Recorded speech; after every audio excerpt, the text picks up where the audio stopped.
ఈరోజు మనం సముద్ర చేప అయిన బ్లాక్ పాంఫ్రెట్‌తో 2 రుచికరమైన వంటకాలు చేసుకుందాం. ఒకటి స్పైసీ కర్రీ, ఇంకొకటి తక్కువ ఆయిల్ యూజ్ చేసి తవా ఫ్రై చేసుకుందాం. అయితే సముద్ర చేప నుండే స్మెల్ కూడా ఎలా తగ్గించాలో కూడా నేను చూపిస్తాను. ముందుగా ఫిష్‌ని నీట్‌గా వాష్ చేసేసుకొని వాటర్‌లో ఒక 2, 3 టైమ్స్. తర్వాత పసుపును, కొంచెం కల్లుప్పు వేసి బాగా మర్దన చేసుకొని ఒక 5 నిమిషాలు అలా ఉంచేసి, అప్పుడు మనం వాటర్ వేసుకొని వాష్ చేసుకోవాలి. ఇలా 2, 3 సార్లు వరకు కడిగితే చాలా వరకు వాసన తగ్గిపోతుంది. సముద్ర చేపల్లో ఒమేగా 3 ఫ్యాటీ యాసిడ్స్ ఎక్కువగా ఉంటాయి. ఇవి మన హార్ట్ మరియు బ్రెయిన్ హెల్త్‌కు చాలా మంచివి. ఇలా 2, 3 టైమ్స్ నీట్‌గా వాష్ చేసేసుకున్నాక వాటర్‌లో ఫ్రైకి కొన్ని సన్నగా ఉన్న పీసెస్, ఇంకా కర్రీ కోసం కొన్ని లావుగా ఉన్న పీసెస్ సెపరేట్ చేసుకుంటున్నాను. బాగా తిక్కుగా ఉండేవి కర్రీకి చాలా బావుంటాయి. అండ్ ఈ ఫిష్‌లో ముళ్ళు కూడా ఎక్కువుండవు. తినటానికి కూడా చాలా ఈజీగా ఉంటుంది. ముందుగా కర్రీ కోసం పసుపు, కొద్దిగా కల్లుప్పును, కారం వేసి ఒక 30 మినిట్స్ వరకు మ్యారినేట్ చేసుకోవాలి. ఇది ఇప్పుడు మ్యారినేట్ అయ్యేలోపు మనం ఒక మసాలా పేస్ట్‌ని ప్రిపేర్ చేసుకుందాం. గసగసాలు ఒక హాఫ్ టేబుల్ స్పూన్, ధనియాలు ఒక 1 table spoon, half table spoon జీలకర్ర, 4, 5 లవంగాలు, 2 యాలుక్కాయలు వేసుకొని మెత్తగా పౌడర్‌లాగా చేసుకున్నాక, ఒక 10 వెల్లుల్లి రెబ్బల్ని వేసుకొని మళ్ళీ ఇంకోసారి గ్రైండ్ చేసుకోవాలి. ఇలా గ్రైండ్ చేసుకున్నాక కొంచెం వాటర్ యాడ్ చేసుకొని మళ్ళీ ఇంకోసారి గ్రైండ్ చేసుకోవాలి. నేను ఒక థిక్ పేస్ట్‌లా చేస్తున్నాను. సో, కొంచెం వాటర్ యాడ్ చేసుకొని మళ్ళీ ఇంకోసారి పేస్ట్‌లాగా చేసుకోవాలి. పేస్ట్‌లాగా చేసుకున్నాక పక్కన పెట్టేసుకున్నాక, అదే జార్‌లో ఒక పెద్ద ఉల్లిపాయని పేస్ట్ చేసుకొని పక్కన పెట్టుకోవాలి.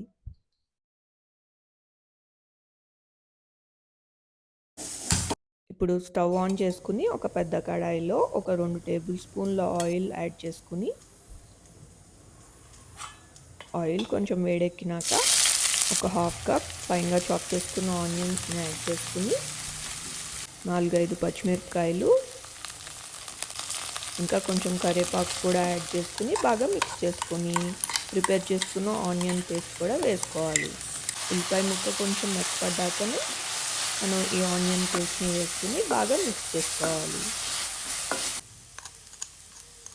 ఇప్పుడు ప్రిపేర్ చేసుకున్న మసాలా పేస్ట్‌ని కూడా యాడ్ చేసుకొని, పచ్చివాసన పోయేంత వరకు బాగా మిక్స్ చేసుకొని, 2 టమాటాలని పేస్ట్ చేసుకొని ఇందులో యాడ్ చేసుకోవాలి. ఇప్పుడు ఈ టమాటో కూడా పచ్చివాసన పోయే వరకు బాగా ఉడికించుకున్నాక, కొద్దిగా పసుపు, ఇంకా కారం, ఇంకా సరిపడినంత ఉప్పు యాడ్ చేసుకోవాలి. ఉప్పు ఇందాక మ్యారినేషన్‌లో ఏసాం కాబట్టి చూసుకొని యాడ్ చేసుకోవాలి. మళ్ళీ ఇంకో 2 పచ్చిమిరపకాయలు యాడ్ చేసుకొని, ఇందులోనే తగినంత వాటర్ యాడ్ చేసుకొని, ఇప్పుడు ఈ గ్రేవీ మరిగేంత వరకు ఉడికించుకున్నాక మ్యారినేట్ చేసుకున్న ఫిష్ పీసెస్‌ని కూడా ఇప్పుడు మనం యాడ్ చేసుకోవాలి. ఫిష్ పీసెస్‌ని ఒకదాని మీద ఒకటి కాకుండా ఇలాగా స్ప్రెడ్ చేసుకుంటే మనకి ముక్కలు బాగా ఉడుకుతాయి. ఒక 15 మినిట్స్ వరకు లో ఫ్లేమ్‌లో పెట్టుకొని ఉడికించుకుంటే సరిపోతుంది. ఇలా పైన ఆయిల్ తేలాక కొత్తిమీర చల్లుకొని సర్వ్ చేసుకోవడమే. ఇప్పుడు మనం సర్వ్ చేసుకుంటాకి ఫైబర్ యాడ్ చేసుకోవాలి నాన్ వెజ్ కర్రీస్‌లో కంపల్సరీగా అని చెప్తుంటా కదా! సో, నేను వెజిటబుల్ స్టిర్ ఫ్రై చేసి దాంతో పాటు నేను ఫిష్ సర్వ్ చేసుకున్నాను. ఇంకా నాన్ వెజ్‌లో ఉండే ఐరన్ అబ్జార్బ్ అవ్వటానికి మనకి విటమిన్ సి ఎంతో అవసరం. అందుకని నిమ్మకాయ టేస్ట్ బావుంటుంది. ఇంకా హెల్త్‌కి హెల్త్ కూడా. వేడి వేడి అన్నంలో సర్వ్ చేసుకుంటే చాలా టేస్టీగా ఉంటుంది ఈ ఫిష్ కర్రీ. ఇప్పుడు నెక్స్ట్ రెసిపీ వచ్చేసి ఫిష్ ఫ్రై కోసం మనం ఇందాక కొంచెం సన్నగా ఉన్న చేప ముక్కల్ని పక్కన పెట్టుకున్నాం కదా! ఇది ఇప్పుడు ఫిష్ ఫ్రైకి మ్యారినేట్ చేస్తున్నాను. రుచికి సరిపడా ఉప్పును, కారం, ధనియాల పౌడర్, కొంచెం పసుపు, ఇంకా గరం మసాలా పౌడర్ కూడా యాడ్ చేసుకొని, ఒక హాఫ్ టీ స్పూన్ అల్లం వెల్లుల్లి పేస్ట్ కూడా యాడ్ చేసుకొని, ఇదంతా గూడా బాగా కలిసేలాగా బాగా మిక్స్ చేసుకోవాలి. ఒక 15-30 నిమిషాల వరకు మ్యారినేట్ చేసుకుంటే సరిపోతుంది. లేదు అంటే మీరు ఇది డీప్ ఫ్రిడ్జ్‌లో పెట్టేసుకొని నెక్స్ట్ డే అన్నా సరే మీరు ఇది ప్రిపేర్ చేసుకోవచ్చు. ఇప్పుడు ఒక తవా పెట్టుకొని అందులో కొంచెం ఆయిల్ యాడ్ చేసుకొని మ్యారినేట్ చేసుకున్న ఫిష్ పీసెస్‌ని పెట్టుకొని బోత్ ద సైడ్స్ బాగా కుక్ చేసుకోవాలి.